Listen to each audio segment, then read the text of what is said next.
All right, welcome everybody. Today I have a special guest we're interviewing, Leticia Allen, who just recently won her pro card in wellness, and she's one of the people who works out at Iron Wine Fitness where I work, and so I got to see what all she went through, the part of it. I mean, not the beginning, but that's actual prep, and I want to bring her on and talk about the.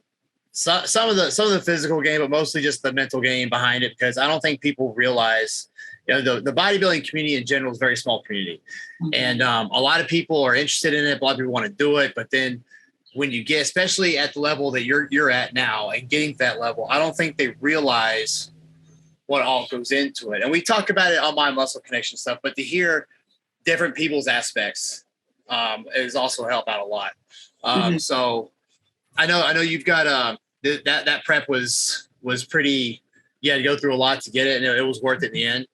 But I want to start off by just giving everybody a background about when you started, why you got into it, what got the spark going that got you into competing.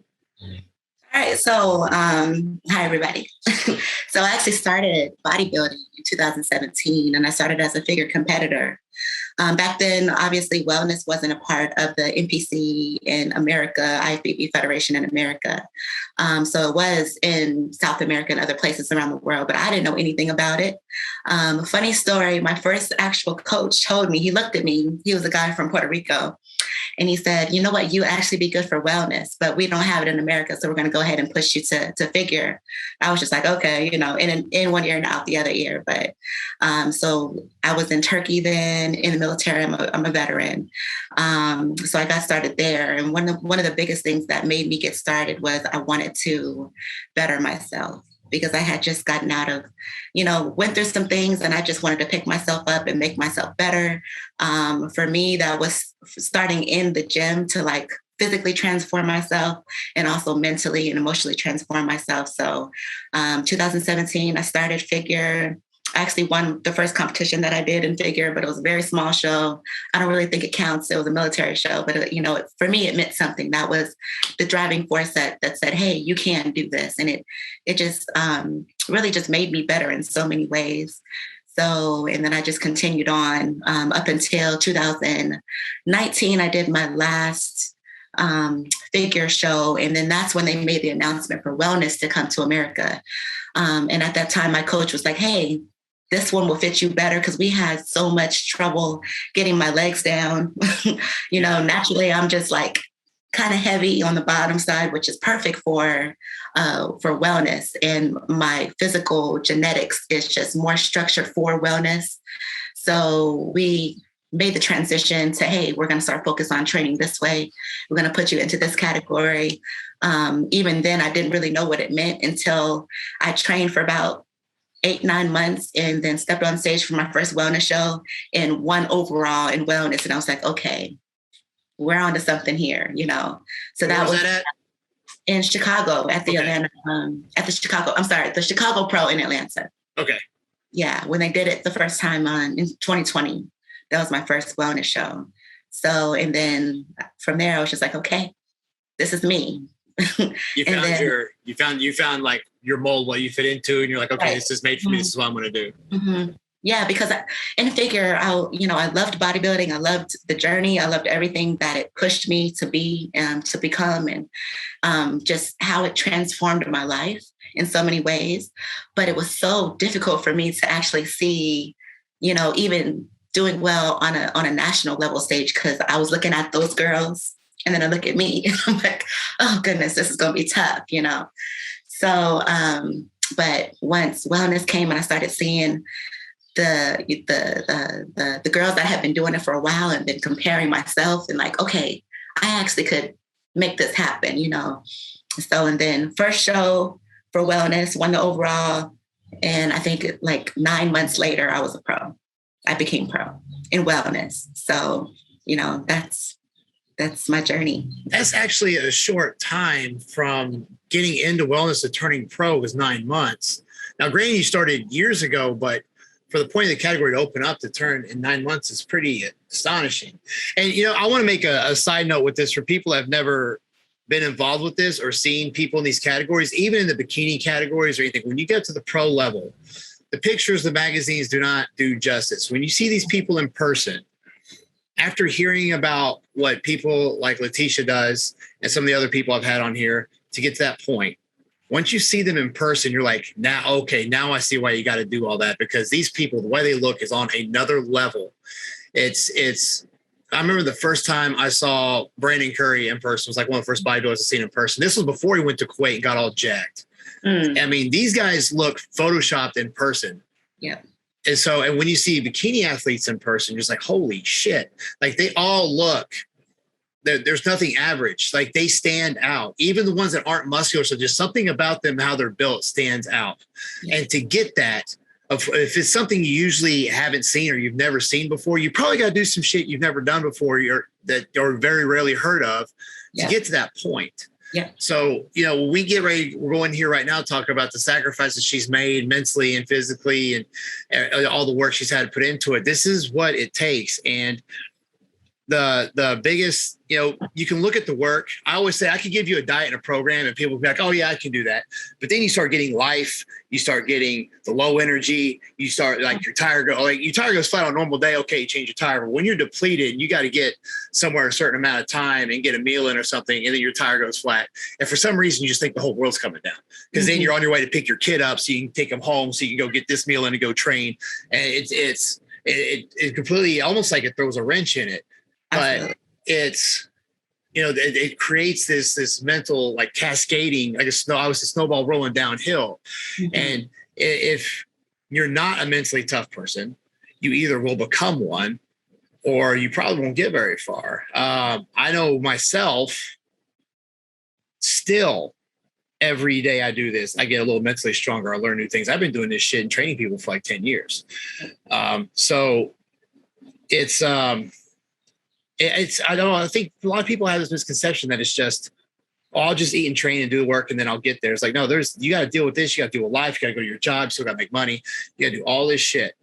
So when we get ready to go into this other stuff, you guys got to keep that in mind. Like this is on top of all your normal stuff you have to do with all your drama, all the problems, all the breakups, all kinds of stuff that people go through. Like your kid gets sick or, your parents die or something crazy happens. You got to deal with all this stuff.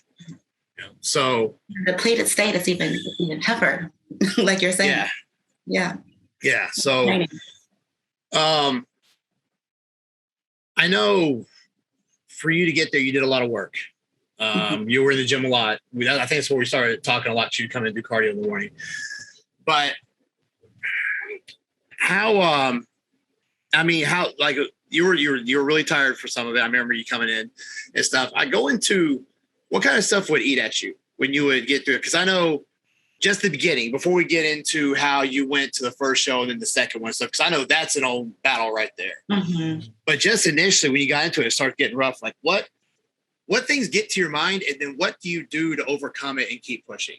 That's what I want to know.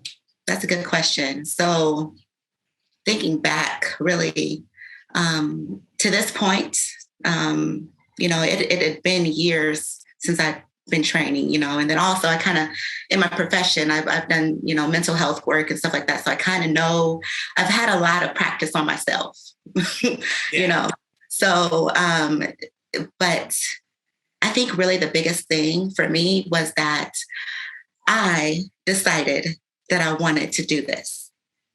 So for me, it was like, okay, I'm suffering, I'm hungry, I'm angry, I'm tired, I'm irritable. But this is what I'm deciding to do to myself. So I cannot take it out on anybody else. I can't like quit or whatever. But for me, it was just like, okay, this is what you want to do. This is a goal that you set.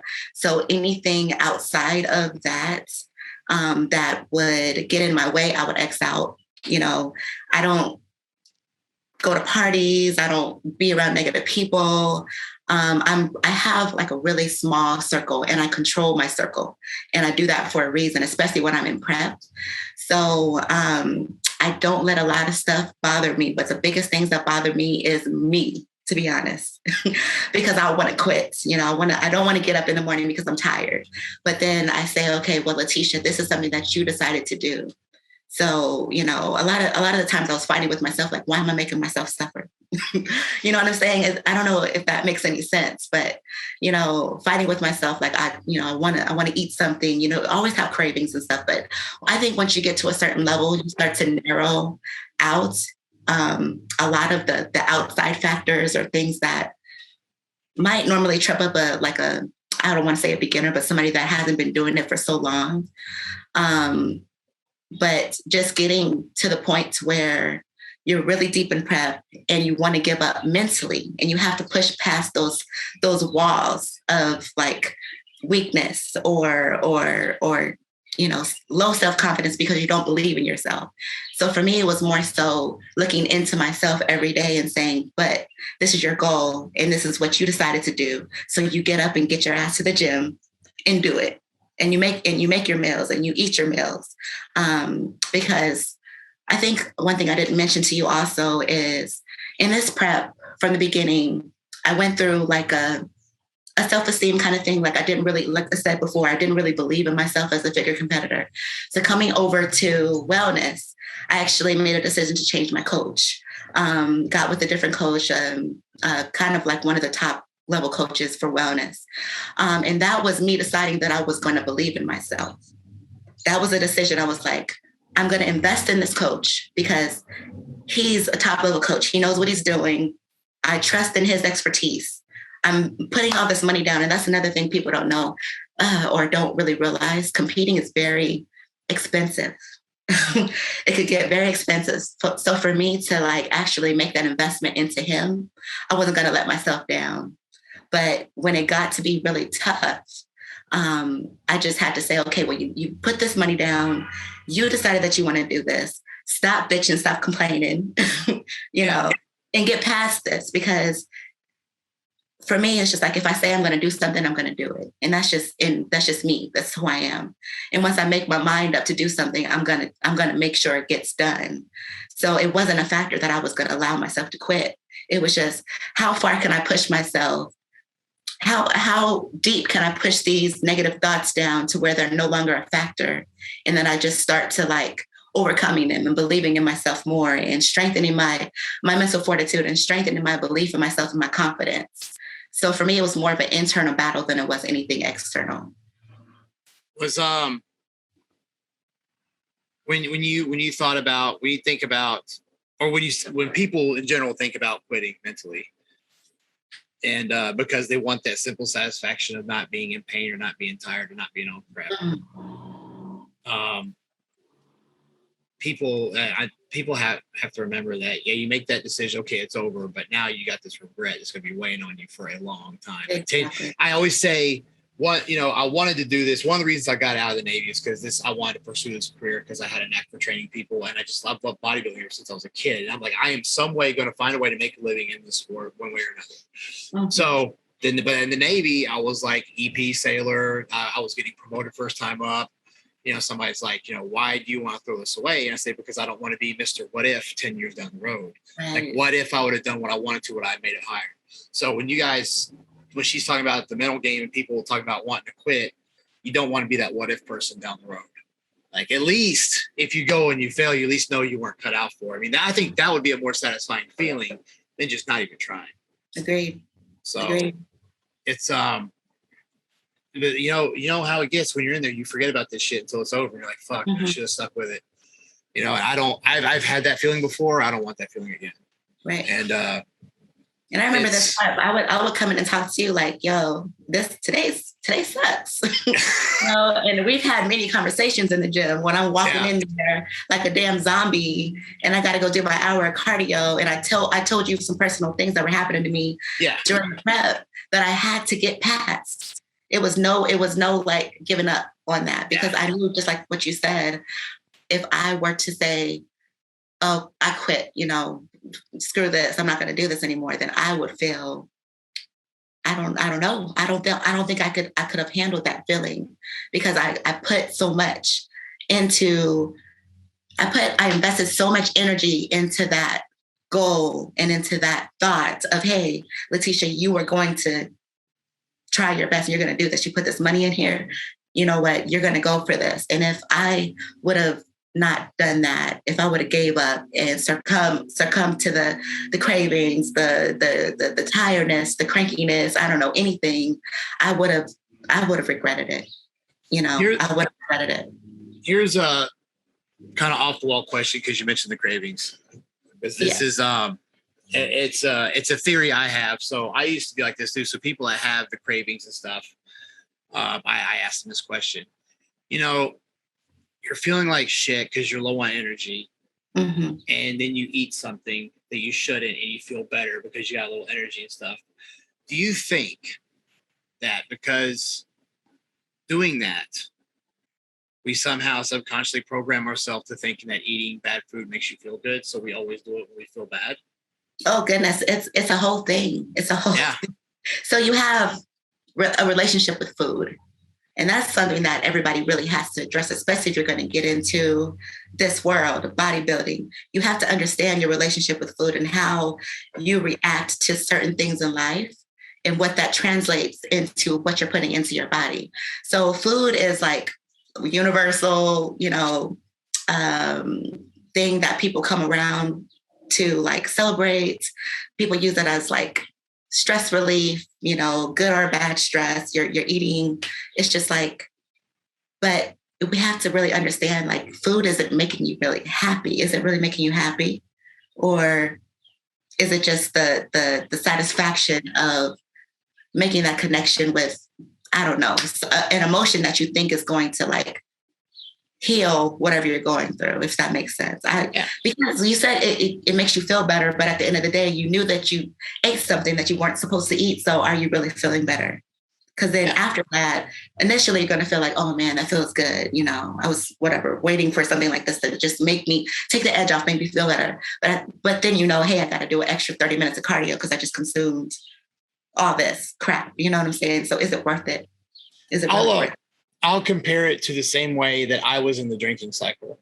So you have problems and stuff, and you're insecure, and you have like self-esteem issues. So you drink, and then you feel better, and you get more comfortable, and then you sober up, and those problems come back. But you have this connection now that every time I drink, I don't have to worry about that because you're not really fixing it.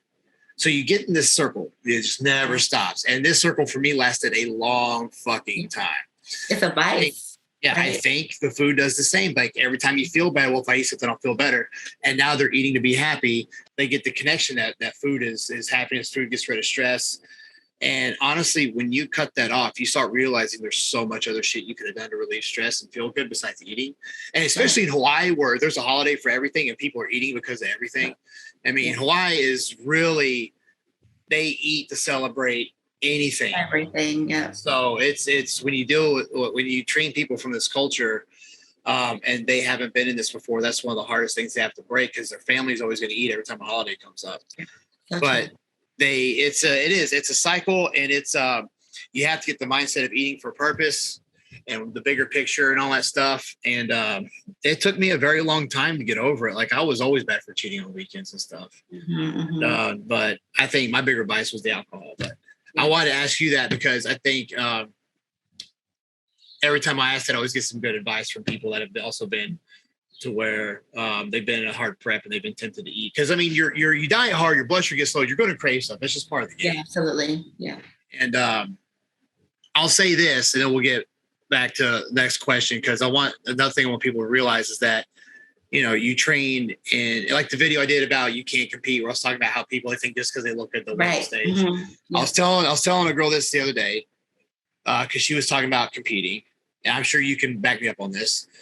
Because she initially got in the gym to lose weight and look good. I was like, okay, and that's a step up from where you're at. You're trying to get in shape and look better, and now you're in this group of attractive women and stuff. But now you're looking into competing, and you're looking at this next level. Right. So it's a level that contains a smaller amount of people that takes more work. So just because you got up to this level of these women doesn't mean you can automatically go do this. You're now at the beginner level of another ladder you have to climb that involves more shit, harder shit to do to step above the people you were striving to be in the first place. So yeah, you're all the stuff you just mentioned, stuff you have to go through, which you may not normally have to go through when you're just trying to lose like some weight from having a kid or some shit. Yeah, that's a whole different level. Absolutely. So you go through this prep. And I know, like, going back to what you said about coming in, there would be some days you would come in, I'd be like, I know she doesn't want to talk today. I just tell by looking at her, like, I'm gonna leave her alone. But, you know, sometimes we would talk a lot, and when you went down there to for where was the first show? I forgot. Goodness gracious. First show was in South Carolina. Okay, yeah, that's right. Yeah.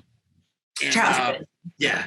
Mm-hmm. And then you tell everybody what happened when you went down there. Okay, so I think that was, I think it was the end of June or the beginning of July. Beginning of the 4th of July weekend was that competition.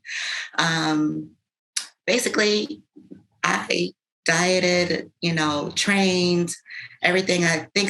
I personally think I looked better at that show than I did at the show that I won my pro card. But so basically came in super conditions. I was ready to go, got on stage.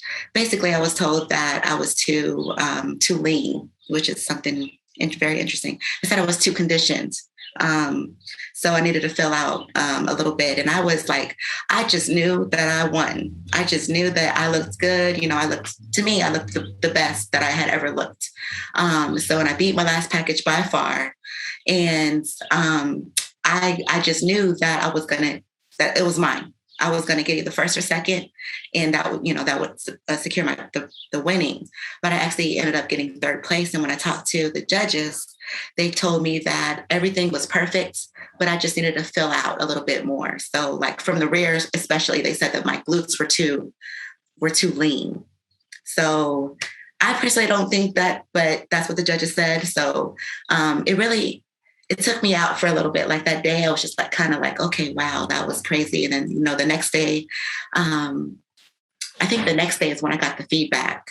So the first day I just tried to not think about it and just kind of process it. And then the next day I got the feedback from the judges. And then right after then, I was ready to go. So we looked at the next show, and I was like, okay, if that's what they want, then that's what we'll give them. But it was very difficult for me because I was like, I can't believe, you never hear that, you're too conditioned. What is that in bodybuilding? But that's what they told me. So disappointed. My coach is very disappointed because we felt like we did everything that we're supposed to do as far as the category and what they're asking for. But apparently we didn't get it all the way right. So we had to take another go at it. It's better to, because there's another contest around the corner, it's probably better to have been to where you just have to fill out more than been to where you had to get leaner. Do you think? True. Yeah, very true. That would have sucked, because then you would have been away from your home base, traveling out on location, trying to find the resources to train and get leaner, and then travel and go do the next. I think that'd be a lot harder on you, honestly. True. Yeah. Now, what you just said about that's what we want, we'll give it to them. That's a big statement, considering everything you went through to get to the point of that first contest. Mm-hmm. I think a lot of people would have been like, after all this work, now I said I did too much, fuck this. And they probably would have either said, or I'll come back next, or they would have found a reason to not keep pushing after, did that ever cross your mind, or me no, we're not done because I did all this work. I'm not stopping until I get what I want. I was determined. Yeah. Well, going up to the first contact prep, give people an idea of just, we said the basic stuff mentally, but I was there and I saw you do a lot of it. I know what you went through. Just seeing it in your face, and I know we see a lot of people get ready for shows in there, so we see it all the time. Yeah. When Chris got ready for his last contest, when he came in, he didn't talk to anybody. I was like, I completely understand why. I'm not going to bother him. Mm-hmm. But yeah, for people out there that don't realize, what all did you go through? How hard was it? How many challenges you have? The stuff you had to do, what were some of the hardest things you had to go through as far as the prep itself? What kept you? Can I give people a good idea so they know what was on the line when you went to that first contest? Really, you literally take it day by day and week by week. But what I really took away from that is that I had to become something and someone that I was not. So I had to push past what I knew about myself and go into this new realm of the Leticia that was required for this next level in my life, if that makes sense. So I knew that I couldn't go into that with the same mindset as what I had before. It just really, it's almost like you reinvent yourself, like you become like this new person, because it was literally the next level that I had not reached before. So I knew that I had to like dig really deep to getting to that place. So everything was just like to the wall, like balls to the wall, pedal to the metal. You're doing everything that you can to make sure that you hit all the requirements and all the things that's on your plan to do. So it was definitely very difficult. There were days I didn't want to get up out of bed. There were days where I wanted to quit, like I said, but I kept telling myself, Leticia, this is what you wanted to do. This is what you said you wanted to do.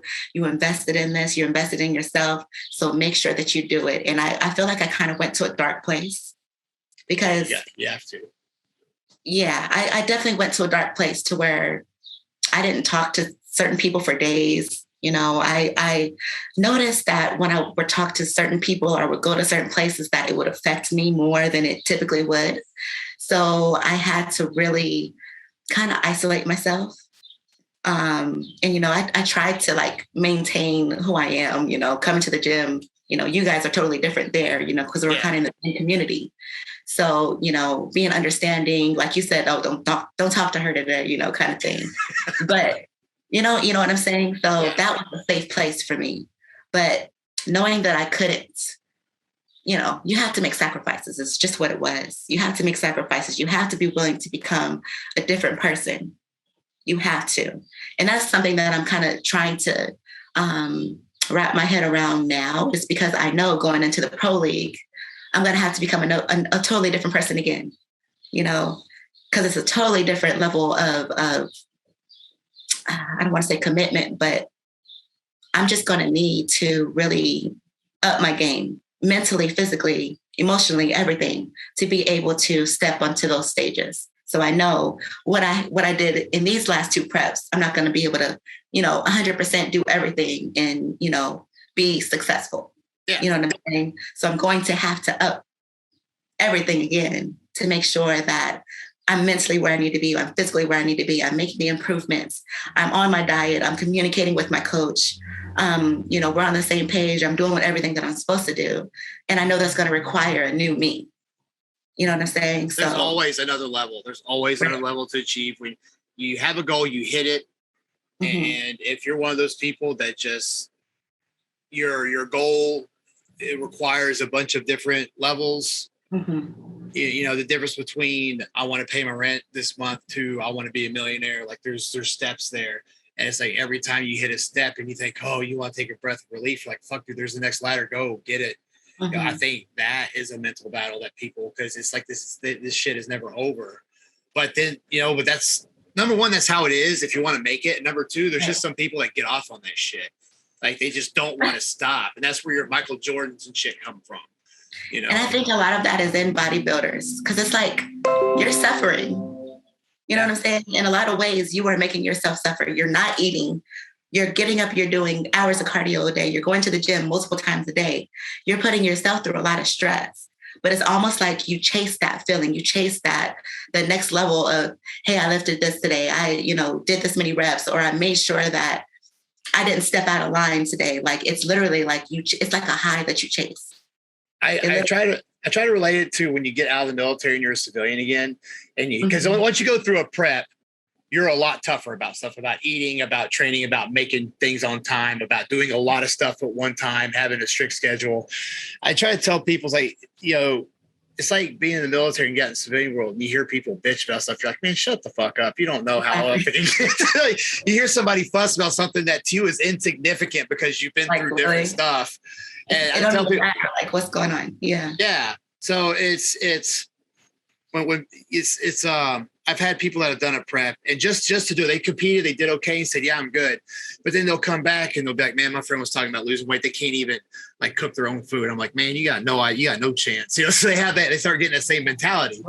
So it makes you strong every day. Like you go through this and it wears on you and you're still able to do your everyday stuff. And I think people, even if it's at a subconscious level, get pleasure out of thinking that I just became so much stronger because I did all this stuff today that a lot of people can't do. Like, God, if you get into it and you dedicate into any form of the bodybuilding community, you become a small percentage of people. Absolutely. I mean, there's a lot. The discipline in itself. Yeah, it's definitely it's a lot of people try, but very few people. And we seem like it's everybody because we're in a gym. So like, oh, everybody we know does it. Mm-hmm. But there's a lot of people. Me being a trainer, I see this shit all the time. I see a lot of people fail. I see a lot of people fail early. You know, and it sucks. But it's just what it takes. I mean, it's what it sounds like to me. What you were doing when you were talking about your prep. We'll go back to that.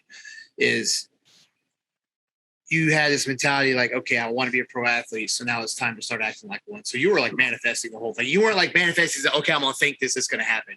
You were fucking doing it, right? And then you became it. I think that's more how that manifestation stuff's supposed to work. Absolutely, yeah. I literally just had that conversation. Went out to train with my coach and some of the girls in Orlando just recently. We literally just had that conversation. When you want to be something, you have to be it. You have to act in that way. And I told them the same thing, you know, leveling up. If you want to be a pro, you got to think like a pro. You got to act like a pro. You got to walk like a pro. You got to eat like a pro. You got to train like a pro. You got to, you know, you got to talk like a pro. Like you cannot. A lot of it is self-confidence and knowing, you know, you talk about people that fail, that just give up. That might be because they don't think that they can do it. So they lack the confidence in order to that's required to push them towards what that goal is. A lot of people, you know, for some reason, bodybuilding is kind of glorified to some people, but it seems like it's glorified to people that aren't really in the community because they're like, oh, whatever. You know, you can just go in there and lift weights and, you know, cut your diet or something. And then you look like this. It's not, it's a lot harder than that. Actually, it requires you to literally reach outside yourself and become this new person. So manifestation is literally what that is you know, think like a duck, act like a duck, you become a duck, or whatever that saying is, you know what I mean? So you just said it, and that's exactly what it requires. Yeah. And that's what you did. And I honestly think when people usually go into this, they think, well, I'm not at the pro level yet. And that's their mentality. Mm-hmm. I'm not at the pro level yet. So fill in the blank. I will fuck this up, or I will just do this much because I'm not there yet. And then you're thinking, well, that's why you're never going to get there, because you only do this much or only do that. And you don't do all of this. It's the opposite mentality. Absolutely. Like I was saying, that was kind of me. I didn't mean to cut you off, but no, go ahead. Going from figure to wellness. You know what I'm saying? Like I couldn't see it then, but when I got into wellness, I was actually able to see it. Therefore, I was able to become it. Therefore, I was able to embody it. Therefore, I was able to mimic it and manifest it. And then by the, you know, grace of God and my hard work every day, you know, it materialized. So, yeah. So you go into the second contest. Mm-hmm. How was your confidence of going into that? Because you went to the first one saying I got it, and then you finished third. So did that change how you went to this? I know you said, you know, we're going to give them what they want. You got that, but now comes the day of the contest, you're going to get on stage. Mm-hmm. Are you still like, I fucking got it, or what were you thinking? I had a mix of feelings there, you know, because I really think it happened the way that it did for a reason, because the second competition was actually in Arizona, where I'm from. So my family was there.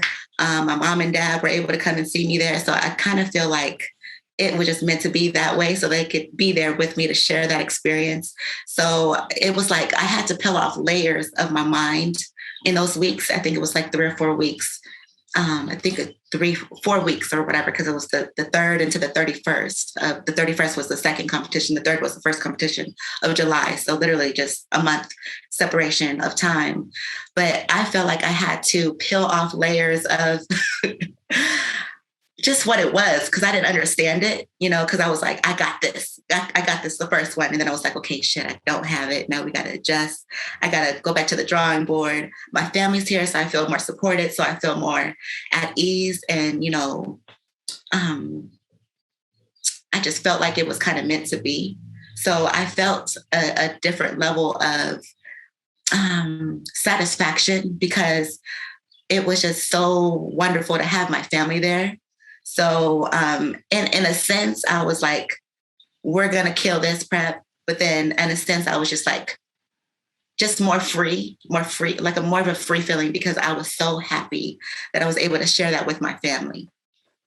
So, you know what I'm saying? Yeah, it sounds like, you went to the first contest, like, I got this. In the second contest, you're like, okay, everything's fallen into the right place. Exactly. So now it has to happen, because right. Everything is how it's supposed to be. Right. Which is, there's nothing wrong with, there's nothing, how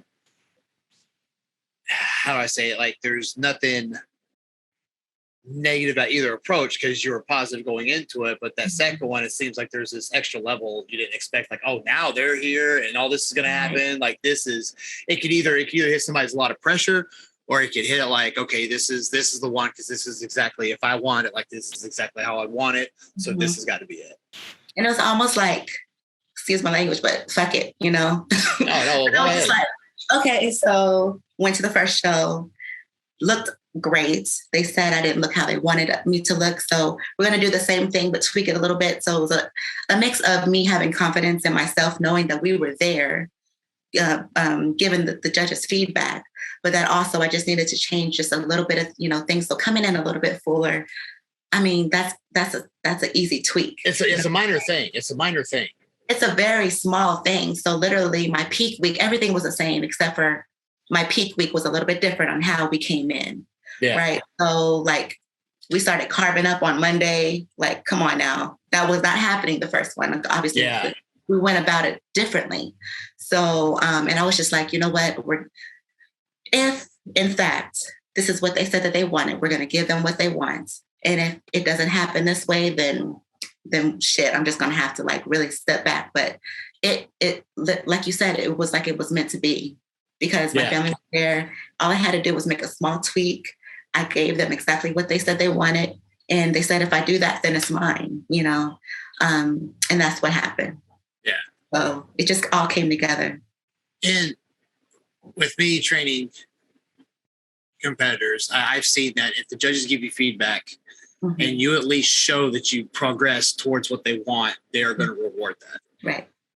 So that's, if they give you the opportunity to get feedback, always get it and listen to what they say, especially if that's the judges that's going to be at the next contest, because they're going to look and they're going to see if you listened or not. Yeah, and it was the same judges, so that benefited me. Yeah, that's big. Then if they saw, fuck, she did exactly what we told her to do, that kind of puts them in a corner. Exactly, yeah. Because they said, if you do this, you got it, and then you did it, like, you only go one way. So unless some, like, every once in a while you have that freak of nature that shows up where you're just like, where the fuck this person come from? Yeah, there's always that one person that can show up like you cannot go against that physique. Like, that's just how it is sometimes. Yeah. Especially at a national level. Oh my goodness. National shows is totally different than, local regional shows. Oh yeah. Basically everybody backstage looks good, Yeah. So you really got to come with it. So because you never know who's coming from around, the nation to those shows. Yeah. Last time I went to the USA's, I had a girl competing in figure, and they were huge at that show. I was like, this is insane. This is figure. Like on the island, this ain't figure, but in Las Vegas, this is figure. It's like, that's a good point. That's a good point, because different areas are going to look for, I guess, a different look. Yeah, they will. Absolutely. You go to because at the national level shows, these are like Olympic judges, So these are the people that are the IFBB judges, the same judges at the Olympia are judging these shows. So this is actually what they want to see more so than kind of the local, requirements or, what they want. So it's totally different. So you really got to up your game. Yeah, because you could, at a regional show, you're the best out of the people in the community. But then you go to a national level and you realize, oh, that's what they want, and you are miles away from it. Exactly. It's very rarely do you nail it the first time you go from regional to a national show. That's a big leap. People don't realize that. I mean, at the national level, they're hiring coaches and doing whatever it takes and spending the money. It's not like you only do that once you're a pro and you're sponsored. Now, people are doing that at the beginning or even at the national level, even some regional, because it's, with the internet, with being able to communication, you have access to all this information and anything you want, any coach you want. So I guess it gives the people better resources. Mm-hmm. So almost too good. I say that because I think personally in bodybuilding, after seeing last night's prejudging, I was very disappointed in the Olympia. I think they're getting too much, and they need to dial it back a decade or so to how they look. I think they're getting It's the classic physique was a much better looking contest. I hate saying that. Oh, goodness. Yeah, there's a lot going on. There's a lot going on, especially, the last few days, another tragedy, you know what I'm saying? Yeah. Hopefully they can make some adjustments, for everybody, to really, okay, so what exactly do you guys want? And is this going to be the best for the community? I hope something can happen, Sometimes that means that overshooting it, I think overshooting the mark shouldn't be rewarded anymore. Agreed. It needs to be there. If you look on I don't know if they still have it up, but you used to could look the NPC and the IFBB judging rules, what they look for. And I would always say that the winner should be the one that hits the most of those bullet points. Mm-hmm. Mm-hmm. But it seems like they pick one or two, like, okay, fuck all these. We're looking for these two, whoever's got the most of these. Unfortunately, there's a lot that goes into that too. Like these stages, especially with the politics and all kind of stuff. I'll say this, and even Phil Heath went on Twitter and said this too, but not getting too far off topic, but Hodge should have got a better look. He should have been at least first or second. I don't give a fuck if he's supposed to be 212. He looked better. He has shown up consistently conditioned, 90s conditioning. I saw him in the gym, like, goodness, in Orlando, goodness gracious, in person, like you said. Jesus, these guys are just ridiculous. Yeah. He looked amazing. I was pissed that he didn't get a first call out. So I want to bring this up because me and Dibs also talk about a lot about these books on the show. And I know me and you got to read some of them. Mm-hmm. Which ones did you really like a lot that helped get you through? Because I always see you reading when you're doing cardio. Goodness gracious, if I can remember the names of the books. So I've been reading a lot. And that definitely helped me get through really just forming my mindset. So a lot of the stuff that I read is about mental fortitude, is about pushing past your limits, is about like separating yourself from the norm or whatever, I don't know, just really elevating yourself into becoming something that you want to become. So a lot of kind of self-help. But one of the books that I read, again, actually it was my second time reading it, but I think we talked about it too. It was called Outwitting the Devil. Oh yeah. That one, really good book. And then Think and Grow Rich, so Napoleon Hill. So these books are about like manifesting and becoming something that you are not, that you want to be. And then what's that? Atomic Habits is also very good, talking about your behaviors and your habits and how they contribute to your outcome and what you get out. So I read so many books during that prep because they literally just kept me in line, like in a mental, and really that's a good point, because what you allow to come into your mind, what you read, what you listen to, what you, allow yourself to be around is going to affect you. So you have to be able to control and really choose wisely, especially when you're in prep. You can't have distractions that's going to, stress you out or make you think negatively or anything like that. So that's what I focused on, was making sure that my mind was ascending and vibrating at a higher level all the time, because I knew that that's what was going to be required of me. Yeah. People if you don't do this, you need to try this. Like find books, videos, podcasts relative to what you're trying to do and listen to them. If I start losing my track and training people, and I pick up one, I haven't read his second book. I bought it yet. I bought it. But if I just open up his first one, someone randomly start reading a few paragraphs and seeing how he was with his athletes, I get fucking fired up. I want to start training people. And, I've read Outwitting the Devil, Think and Grow Rich. I'm actually reading Art of the Deal just because I'm interested in how Trump's mind works and how he was so successful in business. Not whether people like or dislike the guy, but business-wise, when you start looking at how he worked to get to where he was and stuff he thought up of and the way he thought about people in general, it's pretty cool to see. So it's just it's anybody that's had great accomplishments, whether I don't like him or not. You can always take something from him. But Dorian Yates, even the podcast he has now where he's really spiritual about stuff, he still talks about his bodybuilding days. And he's like, I was manifesting before I even knew what manifesting was. Right. Because he lived, eat, breathed, dreamed bodybuilding. And he's 50 years from now, he'll still be known as one of the best bodybuilders in the world. Yep. So that's just, I say think of you as a sponge at that point, and you only want to soak up like stuff that's going to help you out. Like when you watch stuff, read stuff, listen to stuff, it needs to be that type of material because it's going to help. Now, I never read it all, but now that I started reading stuff in books, it is up to my game another level. So it's a big thing. I mean, just find. I used to find stuff that would distract me, like stuff that didn't have nothing while I was doing cardio. But now if I find stuff that it's the difference between watching a movie and then watching a bodybuilding documentary or watching an Olympia while I'm doing cardio. It makes a difference. Absolutely. Because one's like, I'm trying to keep myself distracted so I don't worry about this. And one is like, this is why I'm here. Right. Push harder.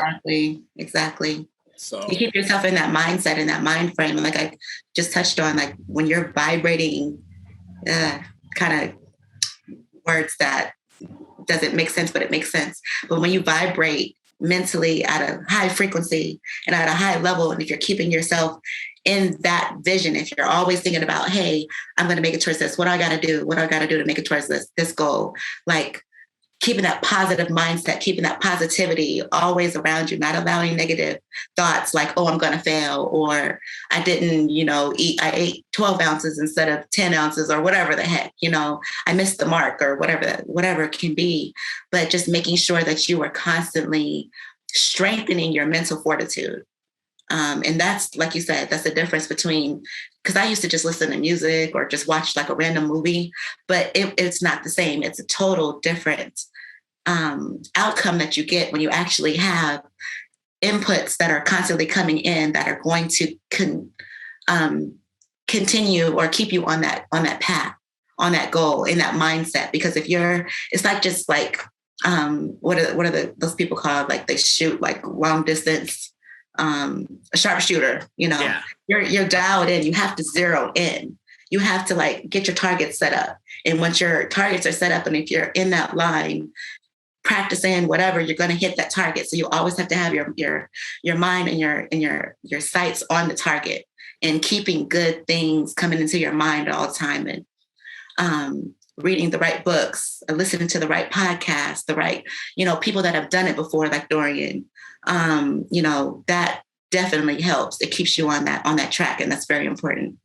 If I get a client that says that they're not motivated to come to the gym or to keep bodybuilding, or if they're kind of like, because everybody has a bad day. It's like, if you can't watch, I don't know if you ever watched the Blood and Guts, Dorian Yates' bodybuilding movie. It's like one of the most famous ever. Yeah. If you can't watch him or Branch Warner, somebody work out and get fired up to come to the gym, this sport probably ain't for you. For bodybuilding, I'm not talking about figure and wellness.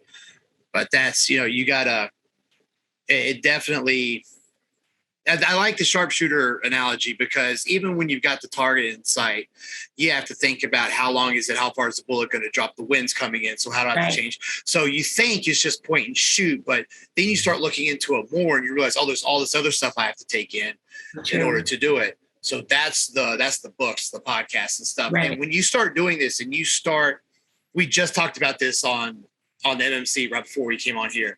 If you start getting that focus and getting in that direction, you will attract shit that starts helping you. You'll attract the right people. You'll attract the right resources because you're now you believe you're ready. You're telling the world you're ready. And now the world's going to help get you finish you getting your ready. All attraction. Yep. That is a real thing. And honestly, for me, doing these interviews with you guys and doing the MMC podcast and just the whole direction of taking my channel, has changed me as like I've noticed that my attitude towards the sport and towards training people, like I now go from I'm always trying to find a way to up and try, like it's kind of like revives me a little bit, like how I used to be when I was young and I wanted to get into this. So definitely. Like I've always gotten, then I've been good friends with this forever. Then I met people through him, and then we met, and now I'm getting all this. Now I'm getting my fire back. I'm like, I'm ready. Definitely. And I'm 38, and I'm still. A lot of people say, people be saying like you're too old. I'm like, fuck no, man. But doing all this shit and you guys being around me, I mean, you guys help me out a lot. I don't know if you realize when we sit around and talk about this stuff and we do these shows and stuff, like it gets me motivated to do it. It reminds me what I'm supposed to be doing. So that's just not to take attention away. I'm just saying that, like, give examples. Me and her both giving you guys examples of how this stuff works and how there's always more stuff you can take in stuff to get you that next level. So before we call it a day, I want to ask you one more thing. With everything you've done from the moment you got into the sport up until you got your pro card, and this may be a long-winded answer, that's okay. What all have you learned, or what advice have you learned to either tell people you've learned, or like what can you take from it that you can apply outside the gym? Because this is one thing a lot of people don't realize. Yeah, you're eating, training, and getting on stage in underwear and stuff. They don't realize till I go through it, there's a lot of this shit you can take out of the gym and apply to everything that has nothing to do with this sport and excel miles ahead of everybody else. It's just they have to be willing to do the work. So what have you learned through this journey that you can take with you out of here, or that gives you advice you can give somebody else, something like that? Okay, so long-winded. Okay, so first thing that comes to mind, and this is something that I say all the time, you can do anything that you put your mind to. That's the first thing that comes to my mind. Excuse me, I'm so sorry about that. It's okay. Turn this off. I thought it was already off. Okay, sorry. So basically, you can do anything that you put your mind to. I talked about in the beginning of our talk here about in 2017 I started this, and I did it for a lot of reasons, but I wanted to build myself up because I had just come from something that I was torn down, in a situation, and I was told that I couldn't do it. I was told that I wasn't capable, didn't have the body, I didn't have the whatever. So for me, it was just like, I'm going to prove to myself and whatever else, that I can do this. And I feel like if you can put in the work to transforming your body, to becoming a bodybuilder, to cutting down body fat, to building muscle, if you can mentally put in the work and the drive and the determination to eat your meals, to sleep at the right time, to do your cardio, whatever. This is a physical thing, but it requires a mental drive to do it. If you can do this, then you can do anything. For me, a person that, I was never really athletic or into sports, whatever. I always, physically, I have just naturally a kind of an athletic look, but I was never into sports or anything like that. And I started when I was 30 years old. I started this when I was 30. So if this person that doesn't really have a background, come into a sport kind of late, in her years compared to most, and then transform my life and transform my body just because I decided that I wanted to do it, because I made up my mind that I wanted to do it. If you can put in the work and the determination to do this, then you can do anything that you want to do in life. That goes for, building a business. That goes for, anything, going back to school, getting your degree. That goes for being, a mother or a father or whatever you want to do, helping somebody else. Anything that you want to do in life, you can do if you decide that you want to do it and that you can do it. Yeah. So that's the biggest thing for me. And like I said, also be willing to step out of your comfort zone. Be willing to become a different person, because that's what it's going to require. If you want to meet a goal, if you want to become something, you're going to have to kind of shed away layers of who you once were, because that person wasn't able to be, or is not going to be able to go into the next level of your life. So you have to be willing to step out of your comfort zone and do things outside of the norm. But, some people would say, hey, this is what you're supposed to do. But everybody has a different mission in life. Everybody has a different purpose. So find out what your purpose is. Find out what it is that drives you, that keeps you going, that also can help other people. Like, that's another thing for bodybuilding. It's inspired me because I've been able to inadvertently inspire other people along the way, not even knowing it, and people still to this day will contact me or, stop me and say, hey, this is amazing what you did, or you look amazing. I wish I could do this. And every time I tell them, you can, you can do it if you want to. You can do anything that you want to do. And, I try to help as much as I can, but I'm no different than anybody else. The only thing that separates me is that I decided that I wanted to do this. I decided that I wanted to stick to this goal, So it's literally about believing in yourself, in making up your mind that you're willing to do what it takes and to become who it's going to take you to become, to be, to have that goal and that dream realized. And that, like I said, that goes with anything. That goes with anything in life. So that's the biggest thing for me. Bodybuilding has helped me in every area of my life know that I can believe in myself and I could acquire the resources and, the relationships with people and form my life around whatever I need to do to have what I want. Like, you can have whatever you want as long as you're willing to put in the work. As long as you're willing to do the work, you can have whatever you want in life. There's nothing off limits to you. That's a whole part of manifesting. You could do whatever you want if you want to. I think one of the reasons why this sport makes people realize that message so much is because everything you do from the point you decide you're going to start to the point it will show up when you get up on that stage. Oh, absolutely. Absolutely. So it's a different type. You can't fake that. When you get up on stage, you can tell who did everything correctly, who put more effort into it. Everything shows up that night. Mm-hmm. So I may be wrong, but personally, that's why I think some people, they may go in once and fail and then realize, okay, I need to get my shit together. And then they may realize that message because they did everything and they won, or they did better. But it is, you see a result of everything you've done up to that point. And I think not just you see it, but everybody there watching sees it. Right. And you're kind of you're literally under the spotlight when that night comes. So everything you did up to that point is being examined by a group of people. Some don't even care about you. They're going to sit there and validate you. So, like, you have to buckle down and do it right. Yeah. And then you get this, it's like, oh man, if I just listen and do everything I'm supposed to do and work hard, I can do this. Yeah. Absolutely. Yes. And it forms you in every way, because that's another point. Like, you bodybuilding, you put yourself up on a stage to literally be picked apart by people. Yeah.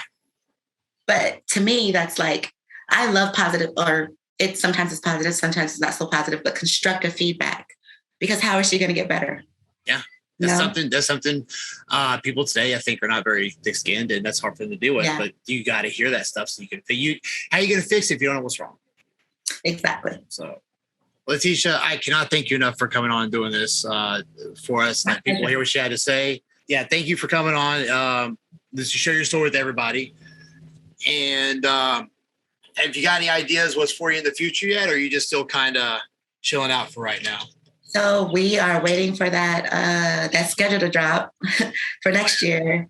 My plan is to make it to the Olympia. That is my plan. So my coach knows that. We see it, and we're going to do what we can to make that happen.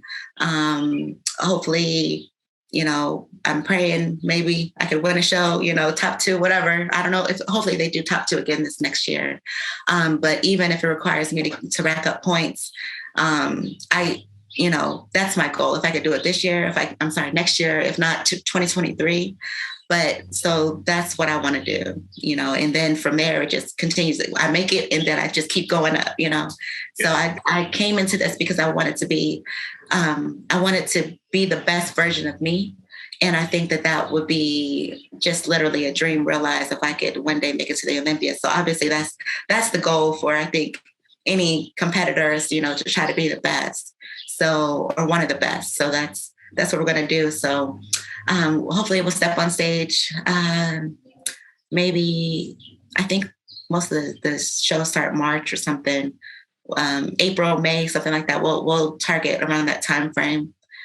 So pretty soon here we'll start prep and get it back into it real deep. So right now I'm just relaxing a little bit. Of course. because I know once I get into it, it's that's all she wrote. So I'm gonna enjoy life a little bit right now, enjoy this healthy body fat that I have on me. And, it's a stage, and that's, I'm pretty sure you talked about it too, but going from stage ready to off season, the whole look and accepting that, depending on who you are is, how far that range could be, anyway, I won't go too deep into that. But basically right now I'm just enjoying my off season. And then when we're ready to hit it, we'll hit it hard. I've been in Hawaii in the bodybuilding scene for 10 years, I'd say at least. Mm-hmm. I've seen a lot of people turn pro since I've been here, actually. So actually there wasn't many pros when I first got here. Now there's quite a few. Yeah. Mm-hmm. It's cool to see people turn pro. But I'm always kind of the asshole that's like, I want to see what they do with that pro card. Absolutely. That's what really. So I hear you talk, I hear Dibs talk, I start getting excited. I'm like, oh, these guys, okay, I turned pro. Okay, well, now you're in a group of people that turn pro, but what are you going to do with it? How high up are you going to go after that? So it's cool to hear that you're already setting sights for the Olympia, and that's the goal. Like, I do not see why you cannot do that. That's a very feasible goal. I appreciate that. Yeah, and that's awesome. I can't wait to see that happen. And So thank you so much for coming on. Congratulations. Absolutely. I never did tell you congratulations on the pro card. I'm really excited to see what you do with the pro card. I know you'll make it to the Olympia, hopefully sooner than later. I'd like to see that. And enjoy your off season, and good luck. I'll see you when you get back to Hawaii. Thank you. All right. Thank you. Bye-bye.